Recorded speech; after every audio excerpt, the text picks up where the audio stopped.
Given the function f of x equals x squared minus 6x plus 5, determine the type and location of the relative extrema. All right, well, this is what we're going to do.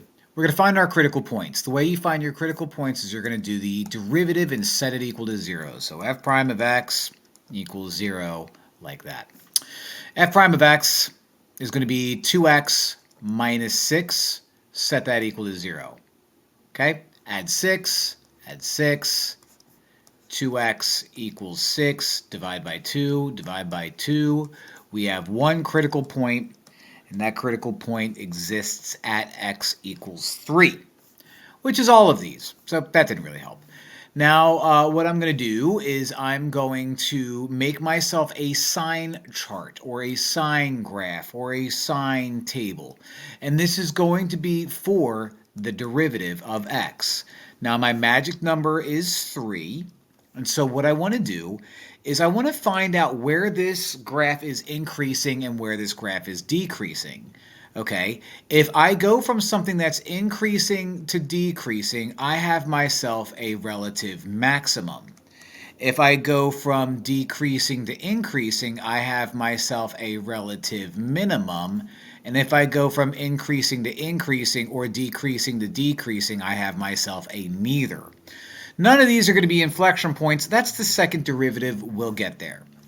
Now, the way I determine if something is increasing or decreasing is I choose a number in the interval that I care about. 3 is my only separation point. So I'm going to pick a number like 0, and I'm going to pick a number like 100. I'm going to take that and I'm going to plug that into the derivative. So the derivative that I got, and let me just write it out, the derivative that I got, since I messed it up all over here, was 2 times x minus 6. So if I plug in 0, I get f prime of 0 is going to be 2 times 0 minus 6, which is negative 6, which is negative. So you are a negative right here. If I were to plug in 100, f prime of 100 is going to be 2 times 100 minus 6, which is 200 minus 6, which is 194. That's positive. So you're positive. So what's happening is this is going down, and then all of a sudden we hit a 3, and now it's going up. So it looks to me that we have ourselves a relative minimum at x equals 3. Fun stuff. Given the function f of x equals x to the fourth minus 4x squared, determine the type and location of the relative extrema. All right, so this is what we're thinking, right? If we were to graph something, and if it goes from increasing to decreasing, we have a relative maximum. If we go from decreasing to increasing, we have a relative minimum. If we go from increase to decrease, those are the neithers. All right, so this is what we're going to do. We need to find the locations of the extrema, and you do that by finding out the critical points. Okay, the critical points are found by taking the derivative and setting it equal to 0. So the derivative of this guy up here is going to be power rule and power rule. So the derivative of f of x is going to be bring down the 4, x cubed, bring down the 2, minus 8x. Now let's set it equal to 0. Let's factor out a 4 and factor out an x, and that leaves us with x squared minus 2. Oh, I don't like that. So using the zero product property, I know that if I were to set 4x equal to 0 and divide by 4, I get x equals 0 is a critical point. If I take x squared minus 2 and set it equal to 0, add 2 to both sides, and then square root both sides, not forgetting the plus or the minus. So my other critical points are going to be positive or negative root 2 along with 0. So let's make a sign table for f prime of x. All right, my magic numbers are negative root 2, 0, and positive root 2. Now, in order where to find something is increasing or decreasing, I choose a number within these intervals. So like -1 fits in there, and 1 fits in here, and I can fit 100 here, and I can fit -100 here, although I'll probably regret those numbers, but that's okay. and then plug them in to the derivative. And if the derivative is positive, then it's increasing. If the derivative is negative, then it's decreasing. So let me take this formula right here. Okay, those negative hundreds I'm definitely going to regret, but you'll see what happens. It's actually not going to be bad at all. So let's do f prime of negative 100 and see what we get. Okay, f prime of negative 100 is going to be negative 100 cubed, 4 times negative 100 cubed, minus 8 times negative 100. So this is what you're going to get. Negative times a negative times a negative, or negative 100 times negative 100 times negative 100 is an insanely huge negative number. Multiply that by 4, but add 800 is going to keep it negative. So see what I did there? I don't really care about the number. I just care about the sign. F prime of negative 1 is going to be equal 4 times negative 1 cubed minus 8 times negative 1, which is going to be negative 1 cubed is negative 1. 4 times negative 1 is negative 4. Negative 4 plus 8 is going to be a positive number. 4 prime of regular 1 is going to be 4 times 1 cubed minus 8 times 1. So you get 4 minus 8, which is negative.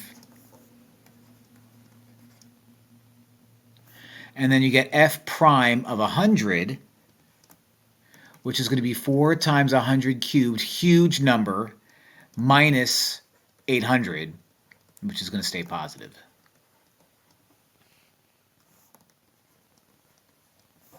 So this is what we're looking at. Negative, positive, negative, positive. Negative 2 is a relative minimum because it goes from negative to positive. 0 is a maximum because it goes from positive to negative. And square root of 2 is going to be a minimum again. So my relative minimum is going to happen at negative root 2 and positive root 2, like that says. And my relative maximum is going to occur at 0, like that says. The answer is C. Crazy. By the way, this is an even function. I just thought I'd share that. Thanks for watching. Let f be a polynomial function and the derivative of f is defined as f prime of x equals this guy right here. How many relative extreme points does the graph of f have? Ooh, tricky, tricky, tricky. Well, this is what I know. I know that if I wanted to find the critical points, you set the derivative equal to 0. Oh, happy day. The derivative is equal. Well, it's already the derivative, so I don't have to do much. That negative does nothing for me. X plus 1, x minus 1, multiplicity of 2, which means something fun's going to happen, and x minus 3. Whenever you have even multiplicity, something fun usually happens. My magic numbers here, according to the zero product property, are going to give me critical points at x equals negative 1, x equals positive 1, and x equals 3, exactly in that order. Now, 3 critical points does not mean I'm going to have 3 relative extrema. Okay, I have to graph. And again, that multiplicity of 2 is screaming my name. So I'm going to make a sign chart where I'm going to label negative 1, regular 1, and 3. What I'm going to do is I'm going to plug points in these intervals into that guy right there and see if I get positive, negative, or nothing, which that wouldn't happen. It'll either be positive or negative. If I go from increasing to decreasing, it's a max. If I go from decreasing to increasing, it's a min. And I go from positive to positive or negative negative, it's a neither. And again, that double multiplicity is screaming my name. I'm going to plug in negative 10. I'm going to plug in 0. I'm going to plug in 2. And I'm going to plug in 10. All right, so let's plug it into the original derivative right there. So f prime of negative 10 is going to be negative. So let's be smart here. Negative 10 plus 1 is going to stay negative. Negative 10 minus 1 is going to stay negative squared. And then negative 10 minus 3 is going to stay negative. Negative times a negative times a positive times a negative is going to stay negative. Okay, so you are negative. Let's plug in 0. F prime of 0 is going to be negative. Positive because 0 plus 1 is positive. 0 minus 1 is negative, but you're squaring it. 0 minus 3 is negative. So you become positive. So negative, positive, positive, negative is going to be positive.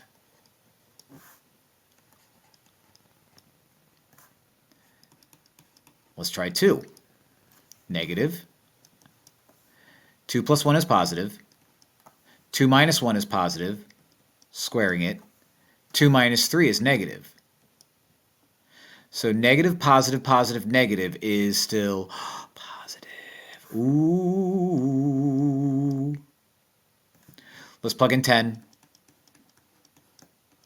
Negative. 10 plus 1. 10 minus 1. Square it. 10 minus 3. Negative, positive, positive, positive, negative.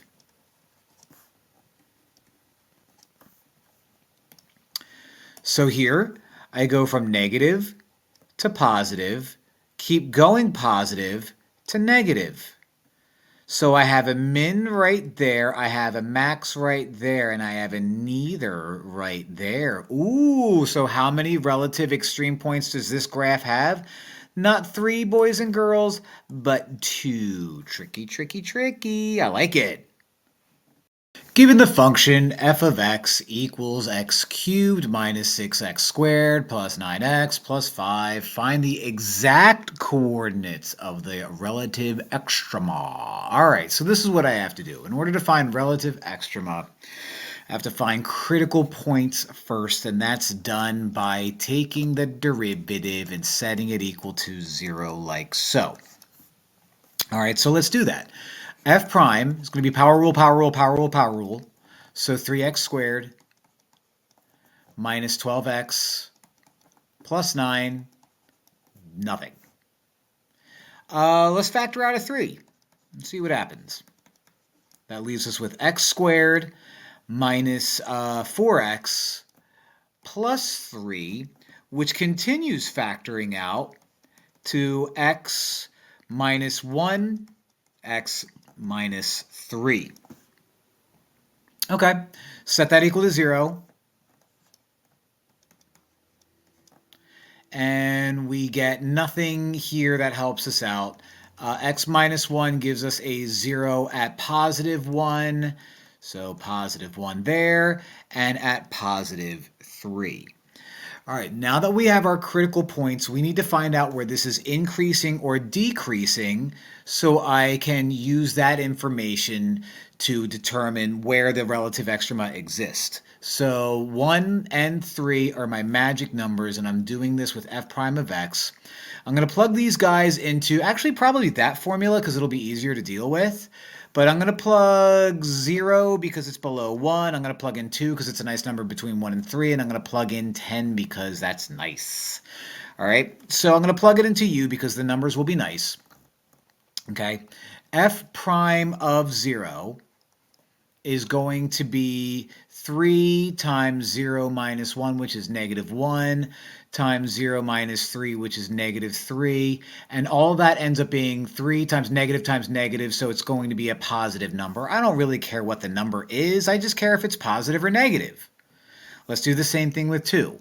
F prime of 2 is going to be 3 times 2 minus 1, which is 1, 2 minus 3, which is negative 1. So positive times a negative is a negative. So you got yourself a negative right there. Let's plug in 10. F prime of 10 is going to be 3 times 9 times 7, all positives. Give me a positive. Everybody wins. So I know that since you go from increasing to decreasing to increasing, that you're going to be a relative max and you're going to be a relative min. But that's not good enough. I have to find the exact coordinates of the relative extrema, which means I have to take 1 and 3 and plug it into the original equation to get the actual values. So let's do f of 1 first. 1 cubed minus 6 times 1 squared plus 9 times 1 plus 5. That's going to get me 1 minus 6 times 1 plus 9 plus 5. So 1 minus 6 is negative 5, plus 5 is going to disappear, so we end up with 9. So what we have so far, and I'll write it down here in purple, is I knew that at 1 I get 9, and that's a relative maximum. So I have a relative max at the point 1, 9. Let's plug in 3 to see what our relative minimum is going to be, shall we? F of 3 is going to be 3 cubed minus 6 times 3 squared plus 9 times 3 plus 5. 3 cubed is 27. 6 times 3 squared is 6 times 9, which is minus 54. 3 times 9 is 27 plus 5. 27 and 27 make 54, which means all three of these guys cancel out.